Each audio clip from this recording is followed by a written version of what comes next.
Hello, this is for anyone who is absent from class on Monday, September 17th, 2018. We are talking about your first step for Major Paper 1, which will happen in class tomorrow, Tuesday, September 18th, 2018. The plan for class tomorrow is that you will come to class. You'll have your Chromebooks charged and ready to go. As soon as you get to class, open them up and open up a Google Doc, and you're going to begin a timed write based on the summer reading that you did over the summer. So this is what you'll be doing. Over the summer, you read a nonfiction book, and over the weekend, you were assigned to look at one passage from that book. This is the basis of your first major paper, which will be a rhetorical analysis paper, that first type of essay on the AP exam. You've already been preparing for this major paper for the last few weeks because we've already done information from your summer reading book about speaker, occasion, audience, and purpose, and rhetorical strategies.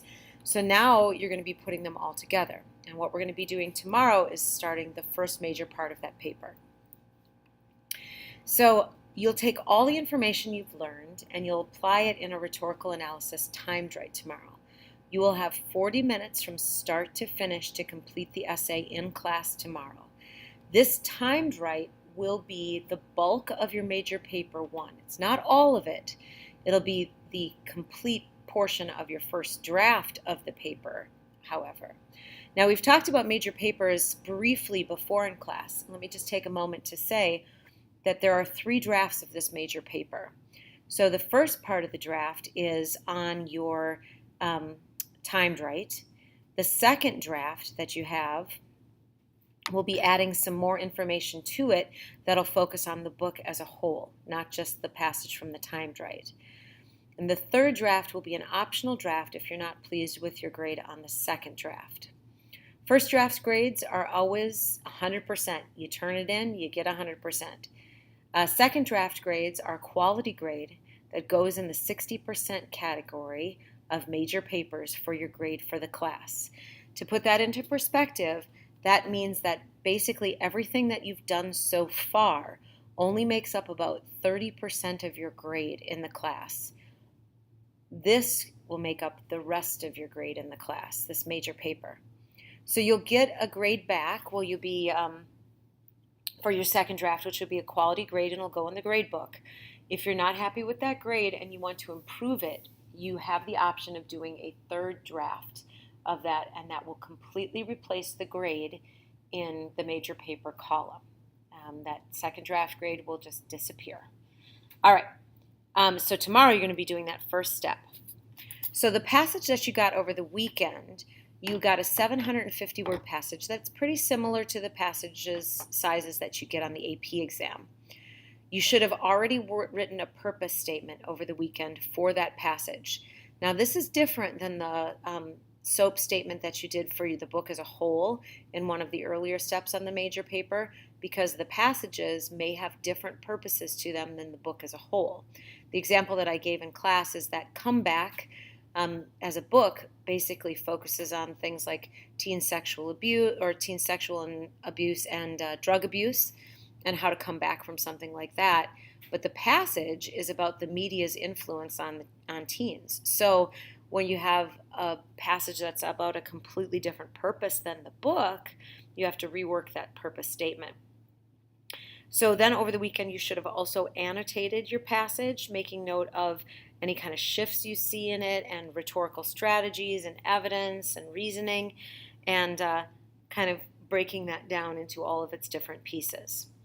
This is what you're going to use tomorrow in class.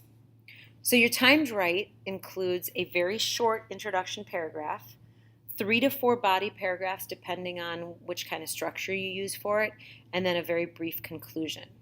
In a little bit, we're going to take a look at Abigail Adams' letter to her son, and I'm going to have you click on the link in the PowerPoint that's attached to Schoology so that you can take a look at some of those responses and see what a timed write typically looks like. Okay, introduction paragraph. This is basically just a little bit more elongated SOAP's statement like you've been working on in class. So if you take a look at this example right down here, Novelist Amy Tan, in her 1987 narrative essay Fish Cheeks, recounts an embarrassing Christmas Eve dinner when she was 14 years old. So this, we've got author, we've got occasion, we've got genre, we've got title. Then we've got the subject of the piece right here. Tan's purpose, there's our purpose, is to convey the idea that at 14 she wasn't able to recognize the love her mother had for her or the sacrifices she made. Here we get the tone, the thing that she's, like the rhetorical strategies. She adopts a sentimental tone in order to appeal to similar feelings and experiences in her adult readers. So you see, it's basically just a little bit of a longer version of your SOAP statement, and you can come to class with this already written if you would like. All right, your body paragraphs. This makes up the bulk of your timed write. You can go with two different structures. I can tell you right now with my experience as an AP reader that structure 1, this structure right here, is the one that usually gets rewarded most with high scores on the AP exam. However, structure 2 can also be used as well, and that doesn't mean you won't get a high score. It just means that if you are able to do structure 1 correctly, you usually get rewarded for it. So the first structure for the paragraphs, you take a look at your timed write and you divide it into different sections like we did with Abigail Adams' letter to her son. Then with each section you think about what is she trying to do in this particular section and what strategies is she doing to accomplish that. Make sure that you have textual support and quotations and you work your way through the piece from beginning to end. Always asking, how does this support the overall purpose? Structure 2 is where you look at the piece and you decide on 2 to 4, let's say, really high quality rhetorical strategies. And remember, you're looking for frequency of strategies or impact of strategies, or a combination of the two would be best. And there you choose your strategies, and each body paragraph is focused on a different strategy, where you do the what is the author trying to convince me of, how is she doing it, and why is it effective. Make sure you work your way through the piece in order that the strategies appear, and try to include something from the beginning, the middle, and the end of the piece so that you include the entire piece, not just something at the beginning or something at the end. Always make sure that you're answering the question, why is this strategy effective to the audience it was intended for? All right, on the AP exam, a conclusion can be eliminated, basically. I always say to kids when they're about to take the AP exam that if you don't have time to write a conclusion for the rhetorical analysis exam, fine, don't write anything, because the conclusion is kind of like a little bit of fluff that you add onto it. However, for Major Paper 1, you will need a conclusion, and your conclusion should focus on a big picture idea. So keep it brief, though, 2 to 4 sentences, and your big picture idea should be things like, what's the importance of this piece of writing in history? For example, Abigail Adams' letter to her son. Or, big picture, why is this piece of writing still relevant or important today? Like if you take a look at any of your books, are these issues still problems in America today? What's the kairos surrounding this particular book? And you can include that big picture idea in your conclusion. Let me show you an example of a conclusion from an actual timed write. This is from Abigail Adams' letter to her son. This is a national example of a conclusion written, and this was a high-scoring essay. So this is the conclusion that they wrote on their timed write. Abigail Adams wrote this letter in a very uncertain time in American history.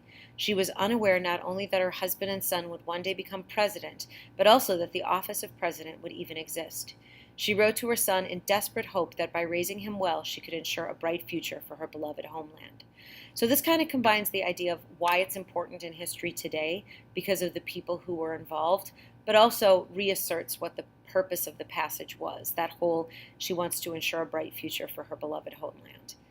Okay, so that's a big picture conclusion. You can see this is a 3-sentence conclusion. It's pretty quick. It's nothing to sweat over. Okay. So for your preparation, when you come in tomorrow, you can bring with you the information that you've already collected on the kairos and the exigence of the piece. And you can also bring with you your pre-written purpose statement. That'll be the basis of your introduction. You can also bring in your annotated passage, and you can use that to help you write your timed write. But as I said, Your timed right tomorrow is going to be on the computer, and you're going to sit down in class and basically start typing it right away, and you'll be typing until the end of the class period, and then you'll share it with me, and I'll give you a grade and suggestions and things like that on that first draft. And later this week we'll learn about what's going to make up the second draft. I promise you, this is going to be the bulk of the paper, and the other things that you're going to be adding for draft 2 will be things that you've already done research on in Schoology for the paper. So you've already done a lot of the work, you just have to put it together in a paper. Okay, one more thing. If you go to Schoology, you will see that the PowerPoint, how to organize your timed right for major paper 1, is the first thing that you'll see on Schoology. If you click on that, it'll take you to this PowerPoint that I just showed you.